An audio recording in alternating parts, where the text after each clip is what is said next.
I love this kind of music. This kind of sums me up. That's Wilson Phillips and Hold On. That's what I usually say to producer Kathy when she comes in, you know, she likes to chat. We have a theme every week with the music on the programme, and tonight again it is the year. So do you think you know what year that and all the other songs are from? If I've done my maths right, they are all from the same year, although to be honest it has happened in the past where I've got it wrong. Adrian Peltz, do you think you know what year that might be from? Oh gosh, I'm going to go with maybe 85.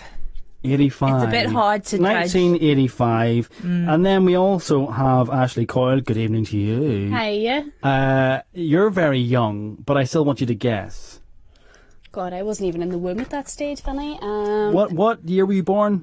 95. Oh my goodness. I will go with, only gauging up Adrian's guess, I'm going to go 84.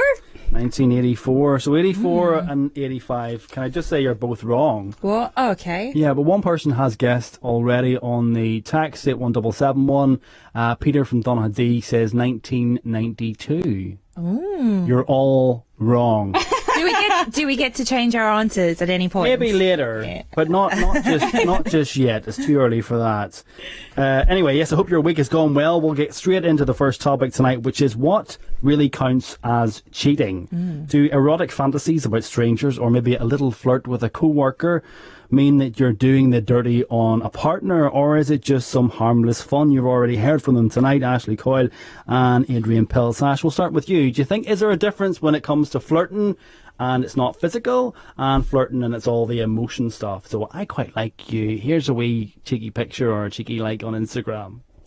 I think, of course, there's obviously a difference between physically and just a wee like on Instagram, but it definitely depends on the feelings of maybe the other person. Like, to me, when I like a guy's photo on Instagram, they're friends. Do you know what I mean? There's no like, oh my god, I love him, or he's gorgeous, or anything like that. There's nothing like that. So I think it depends on the motive behind it and how the other person, like if I knew this guy, a particular guy was interested in me, then I'm not going to be liking his photograph because that's sending wrong signals. Sending the wrong message, you see. So that's important, Adrian. We have to be on the same page. So when you're in a relationship, you and your partner, do you need to have that discussion about what is okay and what is not, or could that in itself cause tension? Oh my goodness, you absolutely have to have that conversation about what you consider cheating and what the boundaries are.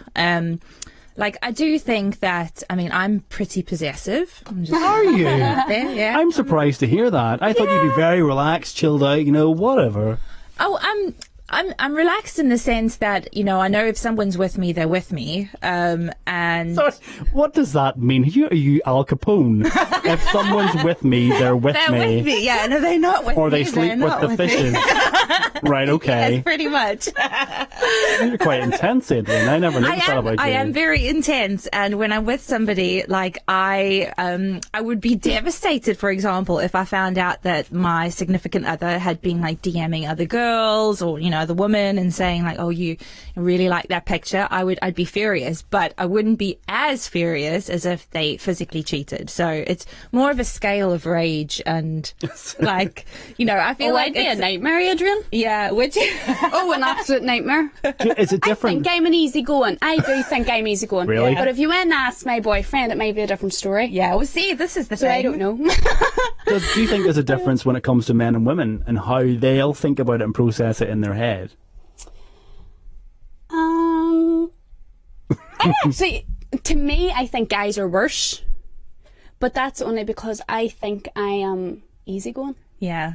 Like, I see myself as an easygoing partner, where, like, if I see my boyfriend like a girl's picture, I would just be like, oh, whatever. Yeah. Do you know what I mean? I like guys' photos as well. It doesn't necessarily mean I fancy you. It could be like, oh, I like your dog in the photo. Oh, I like the scenery. Like, it's just, oh, you're having a great holiday. Yeah. It doesn't necessarily mean, oh, let's go on a date behind my boyfriend's back. Because I think men are maybe worse at this. They maybe are more of a culprit, because I think they can convince themselves, oh, it's okay, it's totally fine, it's platonic, or nothing has physically happened, so it doesn't count. And Adrian, you're giving me this look which says you're wrong. No. And I'm not saying that's my opinions, in case my other half is listening.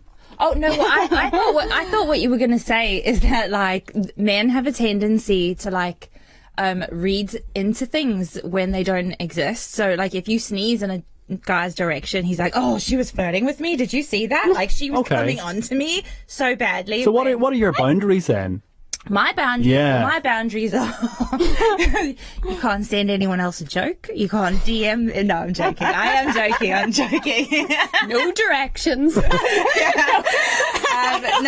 I'm joking. My boundaries are like if you kiss someone, if you start like feeling like an emotional intensity. Sorry, I did not know where that sentence was going, but yes, if you start feeling emotions for someone. Yeah, But what about, for example, say, Ash, if you work in an office, right, and you have an office mate that you like to flirt with now and again, you don't have any intention to actually take it anywhere, but are you doing a bit of a disservice to your partner at home because you're having that wee cheeky flirt?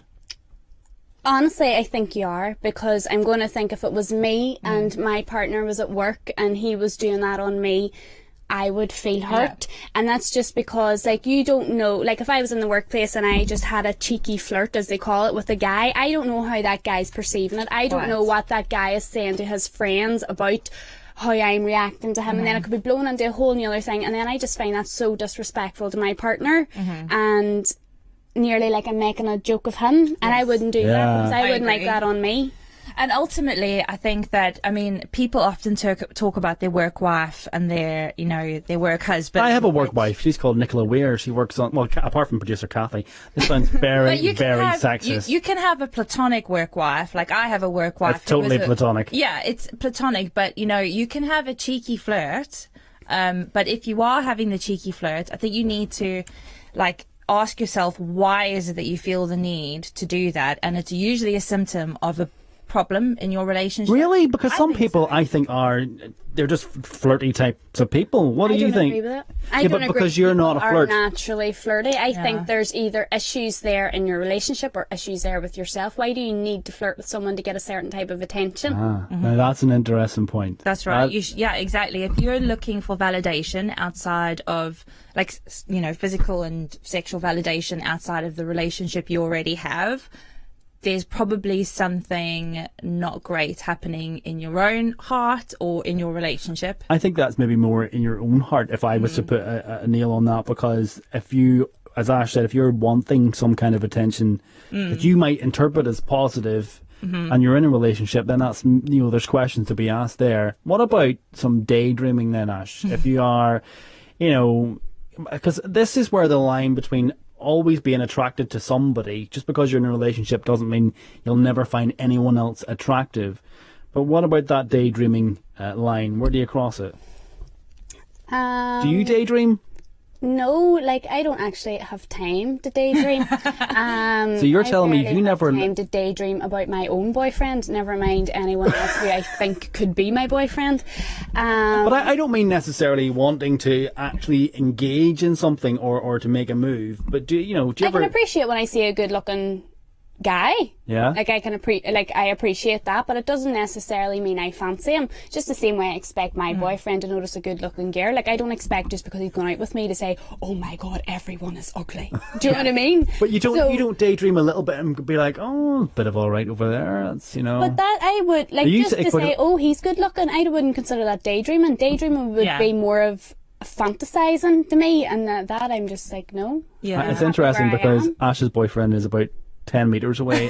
He's listening. And he is listening, so I wonder, what do you think in relation to daydreaming? Well, I think there's harmless daydreaming where, you know, you could be in a monogamous relationship for a long time and you think about Brad Pitt, like, okay, fine, Brad Pitt's probably not like everyone's type anymore, but when I was single, Brad Pitt was it. But that is entirely How long different. were you last single? Is he not like 60 now? A long time. Yeah, he's pretty old. That doesn't mean he's not attractive. Now, let's not be ageist. I mean, look at you know. Okay, let's not go too far. Okay, so I think that in terms of fantasizing innocently about a celebrity, that's fine. But if you're spending you know, reams of time thinking about somebody who's in your direct sphere of like like influence and somebody that you work with, somebody that you know, a friend's friend or whatever, and you're in a relationship and you're thinking about, you know, running off with them or kissing them and things like that. I think that's a problem. I do think that that's problematic. I don't think it's just innocent, because why are you putting in mental energy to think about somebody other than your partner in an intimate way? Yeah. I get that. And there's some Maybe people. that's just the possessiveness of me talking. It's well, possibly, but it's also interesting because I think some couples will be totally fine with that. But I think that's where, if you're not sure what side your partner's on or where they sit, then you actually do know, but you're just kidding yourself. You're like, oh, they might be okay with it, when really you know they're not. It's interesting to watch some of the comments on Facebook, because the men are basically all saying, oh, it's fine. Stephen is saying, dear love, that woman's husband or partner. I'm not sure which of you he is talking about. Charmer. Curtis says, no harm in a bit of harmless flirting. But I'm not sure if it is, felt the same way when it comes to the different sexes. And then Stevie says, half the country are into that swinging, Kipper, for crying out loud. No more morals anymore. Thanks, Stevie. That's fine if you're into swinging and each to their own, but if you're not into that, then I think we've taken a bit of a leap to swinging. Like between a flirt and a swing, like. That's a totally different discussion. It seems that honesty is key, really, in any relationship. You've got to be upfront and talk about these things. Yeah. And if you do start that conversation and it doesn't end well, at least you know. It shouldn't really end your relationship if you're saying, here, do you mind if I flirt with so-and-so or that? But you need to know what side your other half is on. How many people, man or woman, would turn around and go, "Fuck no, flirt away"? But I think there are people that will. I mean, it depends on what you classify as flirting. There are some people who flirting to them is just like, a cheeky, saying a few banterous comments and, maybe putting your arm around someone. And there are other people who, for them, flirting is like trying to go in for a full kiss, which I think is totally inappropriate, and I wouldn't. It's probably just a different definition. Yeah, that's not flirting. That's making a move on something. Yeah. But then, to me, your first explanation isn't flirting either. Like me just having a few banterous comments with my male friends is, as they call it, banter. It's not me flirting. Oh, God, no. I couldn't imagine anything worse, flirting with my male friends. Last word on this to you, Adrian. Well, I think that ultimately you just have to have conversations with your partner about what you think the boundaries are. I do think there's a big difference between the physical cheating and like cheating in your mind. Obviously there's a difference, but if your partner comes home and says they've been having an online relationship with someone halfway around the world, you're still going to feel really disappointed and gutted. And is that, if that particular scenario did happen, would you say that is just as bad as if they were actually having a physical relationship? Your partner says, I've been having an online relationship with someone for 6 months, but it's okay, we haven't been physical. Well, it's not for me to say what's going to hurt other people. No, but for you. But for me, it would be just as painful. Big time. Ash, but just Big the same. time. It's the emotional connection there, isn't it? Okay, all right, we'll come back to this later if you want. 81771 on the text. Don't forget you'll be charged at your standard network rate. So what really counts as cheating? Do the little fantasies? I did giggle earlier when I said erotic. It's not a word said that often on Radio Ulster. A fantasy about strangers or flirting, does that count the same? 81771 on the text. Now, still to come tonight, rock legend Cormac Neeson off The Answer. He shares the advice he would give to his younger self and reveals what first got him interested in becoming a musician.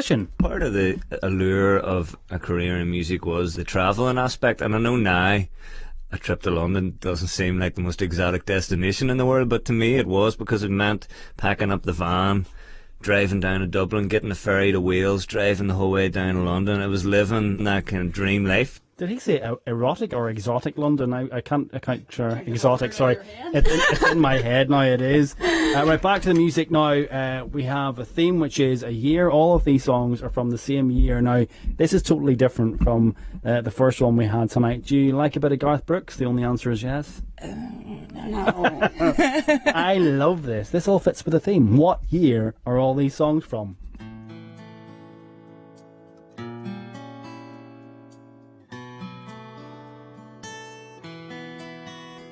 Blame it all on my roots. I I showed up in boots and ruined your blind tie affair.